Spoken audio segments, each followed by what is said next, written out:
নমস্কার, আমি সৌমিকা কীর্তনিয়া। বিষয় আবৃত্তি, বয়স 11, বিভাগ খ। আমি সর্বভারতীয় সঙ্গীত ও সাংস্কৃতিক পরিষদের অনলাইন সাংস্কৃতিক প্রতিযোগিতা 2026-এ অংশগ্রহণ করছি।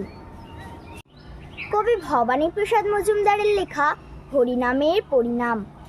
আমার পাখি আজব পাখি, করবে হরিনাম। দেখে যান গো বাবু মশাই, 100 টাকা দাম। এই ছেলেরা চুপ করে থাক, করিস নে শোরগোল। বল তো পাখি বল একবার, বলো হরি বল। সত্য পাখি বল হরি বল, বলেই দিল জোরে।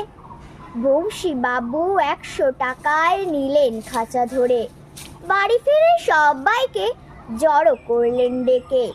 জনা 50 লোকের মাঝে বললেন জোরে হেঁকে, এই যে পাখি দেখছো সবাই, মথুরায়ের ধাম। এই পাখিটাই দেখবে কেমন করবে হরিনাম।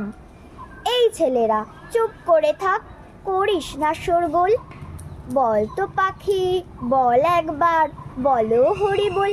পাখি কিছুই বলে না তো, চুপটি করেই থাকে। বংশী বাবু রেগে মেগেই বলেন তখন তাকে, এত করে সাজি তোকে, বাড়লো কি তোর দর?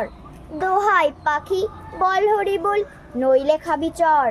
বললে পাখি চুপ করে থাক, এখন আমি শুই।